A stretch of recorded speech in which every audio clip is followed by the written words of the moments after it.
This is Basket Case Clubs, CPR Group's podcast where we turn basket case clubs into showcase clubs.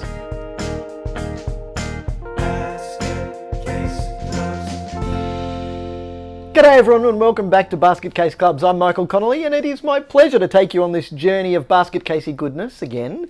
Joining me back again is Steve Connolly. Welcome, Steve. As always, it's my pleasure to be taken on the journey. Thank you for having me once again. Is it really always a pleasure to be taken on this basket casey journey? Well, most of the time, yes. When you let me get on my soapbox and rant. Thank you for doing the fill-in episode when I was moving house in anticipation of Cyclone Alfred, which for some of us led to more impacts than others. Yep. And I know that some clubs with which we work, as well as many others. Some of them are still underwater. Yeah. And it's funny where this one, well, weather is unpredictable and chaotic. Cyclones even more so. As it turns out, like literally we're watching it coming in, and being prepared, and we were, I don't know about you, but we had all of our outdoor furniture inside from Thursday. It hit. Ours was in a truck. Quite literally at 11 o'clock on Friday night. So you were fine. But like we're watching it as it's coming in and it's going and doing these loop-de-loop things out in the ocean and going really slow, and then as it kind of hit, it kind of went, well, and like you guys were in the middle of it and there was bad weather to the north and bad weather to the south, but really you're weird. like swimming and we could have been. On the beach. If we weren't moving house, we would have been doing all of the above. But it is a really good reminder of the importance of business continuity and disaster resilience planning. And at times like this, when our memory is, or events like this, disasters are fresh in our memory, it's a good opportunity that we always take to remind people that doing your planning in peacetime and buying your generators and having your, Getting your toilet paper? Make sure you got toilet paper. What is with that? I was thinking, is everyone like going and buying all of the toilet paper because they literally want to wrap themselves up like mummies? So that I always laugh about the COVID experience of toilet paper and say, if I don't have toilet paper, I'll get by. I'm gonna find a way to take care of that down there. Yeah. But give me food. I'll take. Did I tell you about the bloke? I was sitting at tennis one day and the bloke said, "Oh, I figured out why all the toilet paper's gone." I said, "Really? Tell me." He says, "Yeah, this is COVID. One person sneezes, 100 people shit themselves." That's good. That's very kind good. of played out that way too, didn't it? But we make toilet paper here, so supply chain disruptions was anyway. Anyway, but I said in the episode the shops had done a good job, and I think that they did do a good job until about 17 minutes after I finished recording. And to their credit, they ran out of stuff. And those that didn't have power and didn't have backup generators and didn't have stock didn't open. And those that were, extra conscious of their staff, and this applies in clubland as well. Because I know that there was training sessions scheduled that got cancelled, and we ourselves with our office made the call. Well, you made the call that we would shut for a couple of days last week. That turned out to be beautiful weather. But you'd always rather it be that way than the other way. Yep. It's like when I pack too much stuff in my computer bag. I'd rather have that extra adapter in the front pocket of my computer bag and not need it than the other way around. Anyway, let's get back to our discussion about constitutions. Can we say back on track if we haven't yet? Back on track. Let's get on track. Yeah.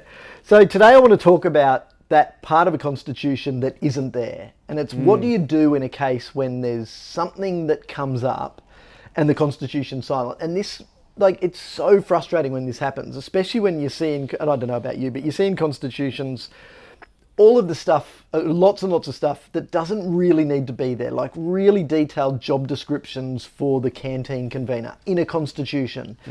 The colours of the sorts of clothes that we're going to wear. Literally in the old days, the length of the shorts or skirts that the players would need to wear. All in the constitution, yet you go there to resolve some dispute and there's nothing there about dispute resolution.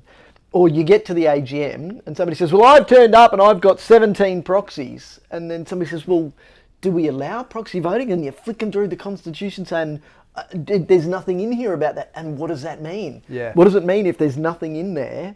Does it mean that, no, we don't allow proxy voting? Or in some cases, does something else apply?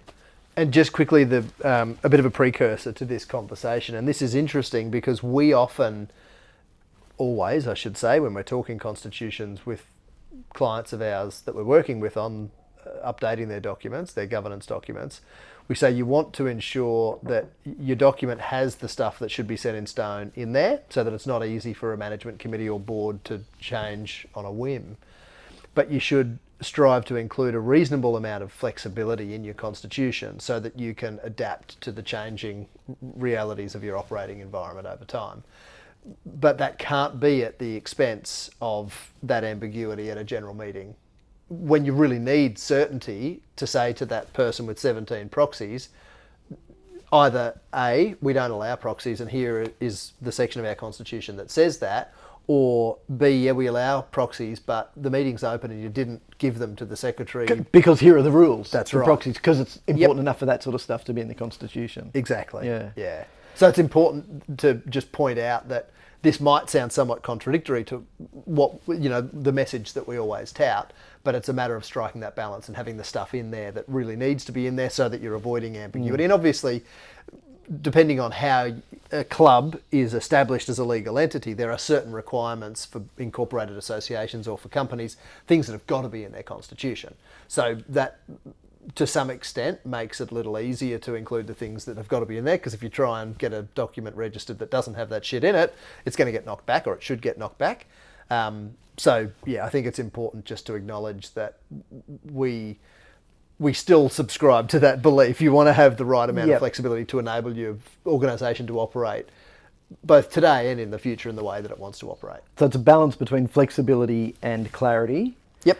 But it's also a balance between brevity and clarity. Yeah. Because sometimes... Really good and point. Look, and to my point about the stuff that's there that doesn't need to be there, and look, it's not to say that that stuff's not important, it's just not constitutionally important, which means that it takes a special resolution of members to change it. Yeah. That's the sort of thing that should be able to be fluid enough that operating circumstances change. Look, the length of shorts and skirts, times change, uniforms change.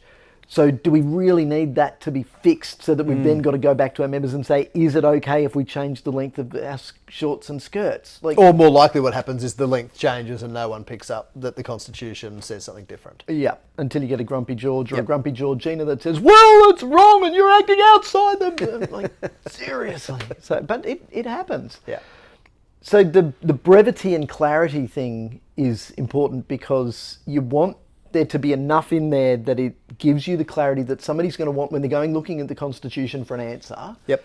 You want them to be able to get the answer clearly without getting what I call bloat. Yeah. Because sometimes you let things go, and the lists of objects in a constitution can be like that as well. When somebody's trying to be all-inclusive and they end up putting so much in that they miss a few things Leave out. stuff out. Powers are the same. Yeah. Powers, you can rattle off all the things that an organisation can do, or you can simply say it's got the powers of an individual. Yeah, or the powers of a company under the Corporations Act. Yeah. Yep. Yeah. So, what do you do if something's not there? And call CPR group. Okay. Well done. Well done. What do we call that? A subtle plug? Yeah, unsubtle. Yeah. So, let's take the proxy example, because that's a good one to start with, and then we might take one that's a bit less clear cut. Mm-hmm. So with the proxy example, in the case, and let's say, we'll stick in Queensland, let's say there's just nothing about proxies in a constitution. It's like that section, and you might have even seen this, that section where the numbering of a constitution goes from 39 to 42. Yeah. Because there's, what happened to 40 and 41? Yeah. They've literally just been cut out and not even renumbered. Yep. So if proxy voting is not there, then what happens? Who gets to make a call? Well, I suppose in a very consultant-like manner, I'm going to give you an answer, which is that it depends. Nice, well done. So you sound like my lawyer. If the Constitution has a provision in it that the model rules are expressly displaced by that club's constitution, then the model rules cannot be deemed to apply in this instance. If the Constitution does not have that provision, then it can be deemed that the model rules apply, and indeed the model rules provide for proxies and are pretty loose in their kind of constraints around those. But I suppose the important overarching answer is that the management committee has the authority, and most constitutions should have this very clearly worded in there, that the management committee has the authority to interpret the constitution on any matter on which the constitution is silent, but that interpretation must have regard to the act. Because the act is ultimately the kind of boss document, if we can use simple plain English. The boss document. I like that, actually. It's the boss document. It's the boss. It's the boss document. Yeah. So it, and also if there is any matter which, and this is not common, but we do see it, that there'll be, and this is often the result of changes to the legislation, that there'll be some matter that, and it won't be the length of skirt, because that's something that's so detailed that the Act will not deal with that. No legislation under which an organisation is established should deal with the length of skirts in which people, male, female or other, are allowed to participate in any sport or activity.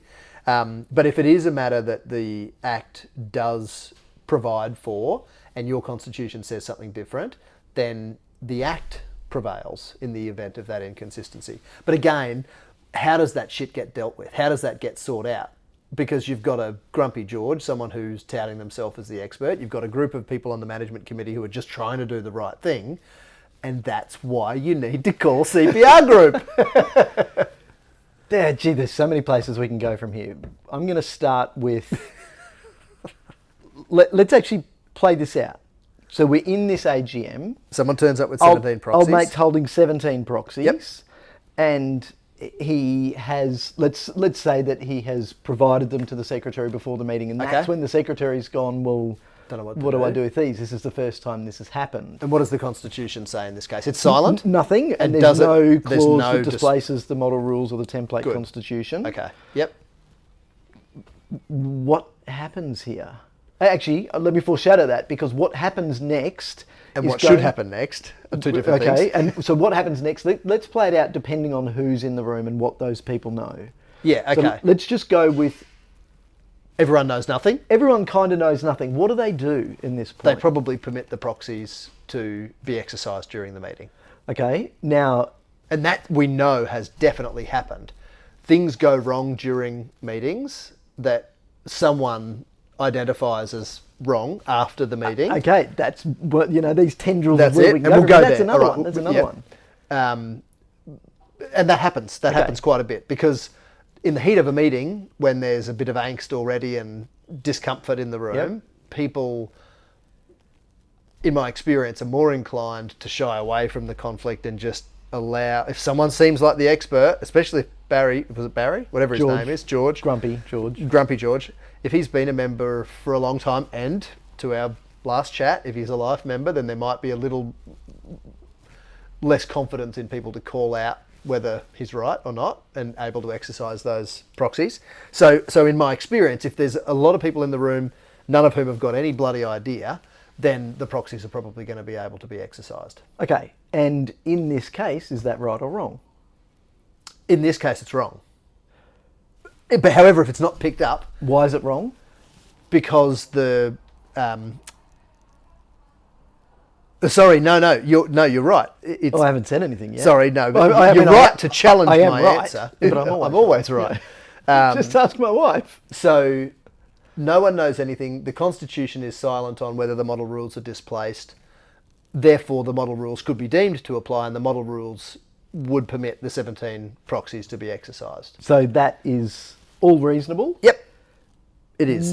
All right, let's continue this one and then backtrack. So this choose your own adventure style. And the same thing would be true, sorry, just quickly to jump in. If there was someone in the room who knew what we were just talking about, that if the model rules are silent, then the model rules relating to that matter can be deemed to apply. Because they may have at least read that bit up they the might top have. of the Constitution. Yep. It says if there's any inconsistency in the model rules or the Act. So the right is going to thing apply. in that scenario could ideally happen whether people in the room know what to do or not. This is obviously a good topic, because if you watch this in fast motion, you'll probably see us both screaming going, wow. So if this, choose your own adventure is a good one, because if this happens, we follow this path. Yeah. Meeting now closed, so 17 proxies exercised, votes go however they go. Grumpy George probably gets his way, let's face it. Maybe Probably not, too many more people in the meeting at most. Unless if it was a contentious meeting, in which case he might not be the only one who turned up with 17 proxies. Yes, because he's probably got all of his friends and family to also turn up with proxies. Now, again, we go back to whether they're members and have voting rights or not, and we'll see.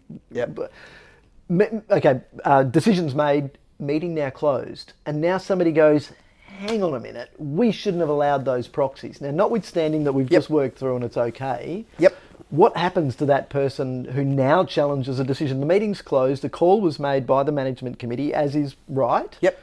And there will also be that clause in the Constitution that says if the Constitution's silent on something, now these guys probably don't have a copy of the Constitution sitting there with them anyway. So whether they do or they don't, they've said, oh, well, he's yelling, so he must be right, so they've permitted it. We've now discussed that that's in this case okay and makes sense. But now somebody's challenged it after the fact. What recourse do they have? Well, realistically, in many cases, very little, because if an irregularity, if something went wrong during a meeting and it wasn't picked up during the meeting, then the decision stands.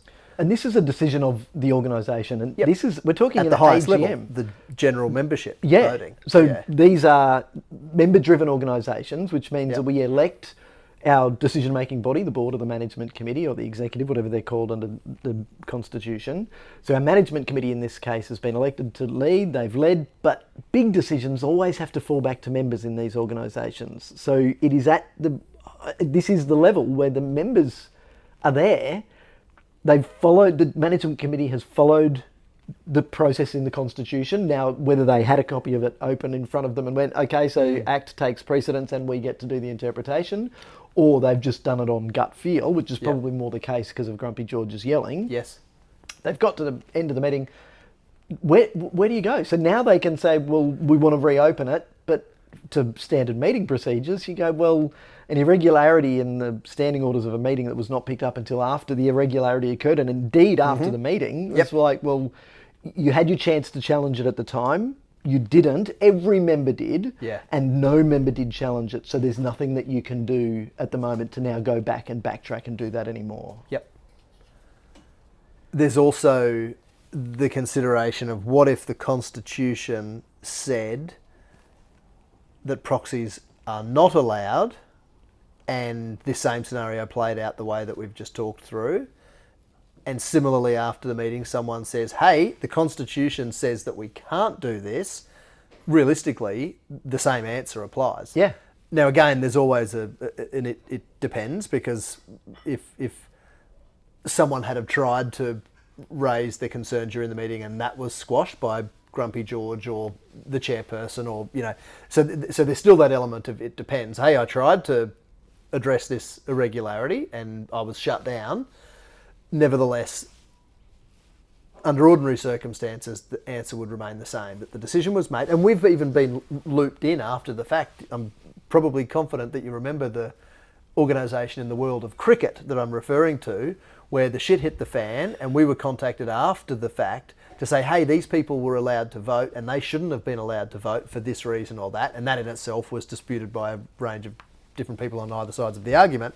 But we advised, look, it wasn't picked up during the meeting, so notwithstanding the fact that there might be some water in the argument that shouldn't have been allowed to happen, it wasn't picked up, so decision stands. If there's then a rescindment motion presented to a subsequent meeting, that's another matter. And which is fine, and that can happen. Indeed. But it's not the only recourse. So let's say that it was more than an irregularity in standing orders, and that they allowed proxies and shouldn't have. Now, what they could try... Now, the members who are raising this issue after the fact can try and escalate it. But where do we escalate it to? So in sport, they're going to escalate it to... If it's cricket, they're going to escalate it to the regional association. If it's not a regional association, to the state or to the national body. Cricket Australia doesn't care. No. They're just going to say, dude, this is not our remit. We're not going to get involved in this. Okay, then they go, well, let's go the incorporation route and let's take it to our Department of Consumer Affairs or Office of Fair Trading or Licensing. They're going to go, this is a members issue. You now need to go and deal with this with your members. So they're going to send it straight back to exactly the same forum where it happened, which is okay. So if it's serious enough, then the management committee would be within their rights to say, all right, and look, this is also the case in where we don't have an answer to an issue. So say there's something else comes up. So moving away from the proxy voting now, something else comes up where the Constitution is silent. Say it's a particular type of dispute or grievance, and the Constitution is silent on that. And because of the gravity of the situation, the management committee doesn't feel confident to make a decision. They say, yeah, we were elected to lead, but we feel that there's a bit more to this, so we don't think that we can make that decision, so we want to escalate it. They could go exactly the same path and go to their region, their state and their national body, and they're going to say, you're affiliated to us, we don't control your incorporation, you need to deal with that. So then they go the same way, fair trading, consumer affairs, licensing, and they say, this is a member issue. So again, it's going to go back to members. So in the first instance... And let's face it, in the grand scheme of the operations of businesses and not-for-profit organisations, it's reasonable that our government agencies and governing bodies in the world of sport, for instance, say to these organisations, you've got to deal with this stuff internally. And that's why here in Queensland, for instance, we've recently had it mandated that your constitution has to have a grievance procedure in it, and that grievance procedure must provide for mediation. And you must go through that process before anything can be escalated to the Supreme Court. Yes. Because that gets ridiculously expensive for everyone. And that's the right thing to do, I believe. I think it is the right thing. Yeah. So the escalation process then is back to the members in these cases. So if there are and I thought you were going to say that they don't happen all that often, because they don't. The number of issues that arise that are so hard to deal with that we've got to escalate them, in reality, it's not that many. It's more common that there's a noisy member or small group of members in an organisation that tries to circumvent the chain of command and go straight, in some cases, to the national body from club level. And sometimes that fire is fueled by the way that national body responds and the personal relationships that exist between people at different levels of a sport, and that can seriously undermine the legitimacy of the process that should have been followed. And I'm really glad that a lot of our listeners to basket case clubs are people from those associations, because in many cases, it's because when those sorts of matters that are actually member matters, they're decisions that the management committee should have made in the first place. And in a lot of cases, it's just a matter of, I would rather not get in trouble for not making a decision, when really you're getting in trouble for not making a decision, but I'd rather not get into trouble because we don't make a decision and just put all of this on somebody else than risk making the wrong decision. And it's not necessarily for the backlash I cop straight away. It could be for the ongoing fear that I might get sued for this. Again, in reality, unlikely. Can't say it's not going to happen, but it's unlikely. So we really need our management committees to be better equipped to make these decisions, because they've got the power to it. It says it right there. If you need to interpret the Constitution, interpret it. Be transparent about it if you interpret it, though. But if that doesn't work, then it's a matter of escalating it to the members. And very often we've advised people in an AGM, if there's something that you're doing, and it can simply be that they've brought us in to chair the AGM. Now, we can't chair the AGM because we're not a member. So it says if the president is not available or not willing to chair the meeting, the vice president would chair the meeting. If the vice president's unable or unwilling to chair the meeting, then another member will need to chair the meeting. We're not a member, so technically we can't chair the meeting. Unless if it's a constitution that we've written and we've provided for it to be and allowed that to be the case. But if that's the case, and we say, look, we're going to move a motion, and just transparently lay all of that out. We've brought in an expert to help us through this because it's tricky, and it might not be contentious. It just might be, you might need to follow exactly the right tactics because of the order of motions might be sophisticated because of the dependencies, or even the running of an election can be interesting based on how they were called, and that you might have one person that's nominated for multiple positions. How do you manage that? So they've brought in an expert to do that. To then say, we know that we're not, in here it says that it's got to be one of us that does that. We'd like this person to do it. We want the members to help us interpret it, that we can do that. So they felt that it's bigger than the management committee, so they've put it to the members. That's generally right, and in reality that should be where most of these things end. But Yes. again, it's because we're human, and I'm not passing judgment on anyone. It's just because we're human that we say, I don't want to get in trouble and I don't want to risk getting sued or losing my house over this because it's not worth it. And that's not why I got involved, by the way. I got involved because I like playing football, or my kids like playing football, or my kids like playing netball, and I want to be involved in them, in their lives. So when it then gets escalated to the state or national body or even regional associations, if they don't have the knowledge of everything we're talking through now, then they're likely to default to a position to say, well, they are affiliated to us, so we probably should fix this for them.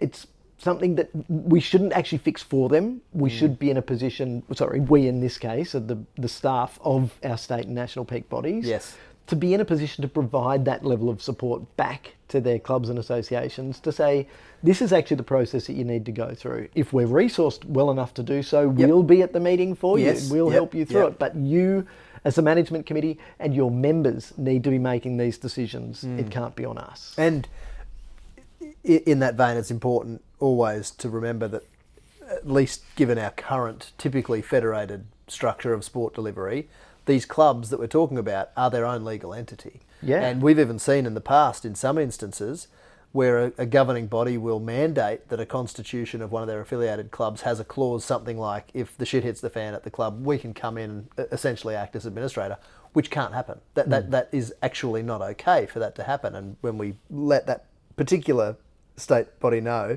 they promptly ceased enforcing that inclusion in club constitutions, but some still remain because clubs haven't updated their constitutions. So, but they're not enforced. So why are those clauses even there? So, but I like that notion that the governing body can provide support and assistance, but really clear instruction, because that's what people need. Especially, and we've talked about this, I know, several times on the podcast, when things go wrong, emotions are running high, people are already feeling pretty uncomfortable. To then have ambiguity and confusion and lack of clarity in a constitution or in supporting documents that might be things like bylaws or complaint handling processes adds to the angst so much more. And for people to just have a clear step-by-step guide that they can fall back on and say, look, I know that you might not want this investigation to happen, or you might not want to be involved in this particular meeting, but this is our process, and I'm sorry it's written in black and white, but this is what we have to do.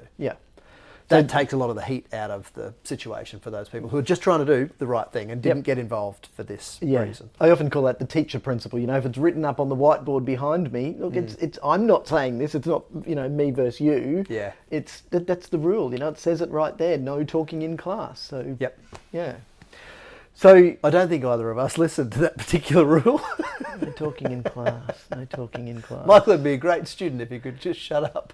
Oh, no, wait, that was my report cards. No, mine was every single one needs to improve his handwriting. I'm good at typing. Why do I need to... I'm a really neat typist. But I didn't start that until grade 8. You're a neat typist and needs to stop trying to be the class clown. I don't know why they said... I wasn't trying. It's just natural.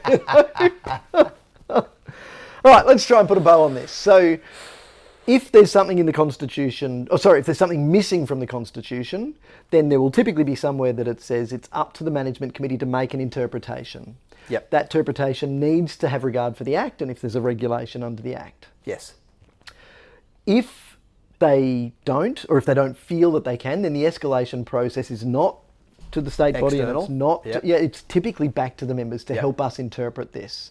And ideally it's to make an interpretation so that we can get through this situation, but what a great catalyst for then fixing it. That's what's so important. Absolutely. It's so often that it just gets then forgotten, and we dealt with it but we didn't actually fix the problem, and so then 3 years later we're back here again. And therein lies the opportunity for me to beautifully tie this back to where we started this discussion off topic, which was natural disasters. And exactly as you just said, we go through that pain and we come out the other side and we've dealt with the problem and treated the symptom rather than actually going to the cause, which is our constitution, and fixing it and rectifying that ambiguity or lack of clarity in the document so that this doesn't happen next time. This doesn't happen for us again when we're on the committee or for the next committee. For clarity, constitutions don't cause cyclones. Although, I mean, it's a pretty interesting... Whirlwinds, maybe, but not cyclones. Yeah. If then there is one piece of legislation that we do need to at least mention, Yep. I'll mention it like this. If you have trouble sleeping, try reading legislation, because it typically will put you to sleep. All of the, especially the older stuff, the legalese. Some of the newer legislation, especially since the turn of the century, has been much easier to understand. Yeah. But if you go back to some of the legislation from the 60s, it's complicated. So you will fall asleep reading it. There's an act called the Acts Interpretation Act, which is a piece of legislation that tells you how to read legislation. Seriously, that's the one that's going to put you to sleep. So sometimes I have seen reference to that, not necessarily to say you've got to use this act to interpret it, but it comes down to, for instance, one of the ones that comes up a lot is when it says we've got to call a meeting 14 days before the meeting. What does that actually mean? Does the day that we call a meeting count as day one, or is day one the next day?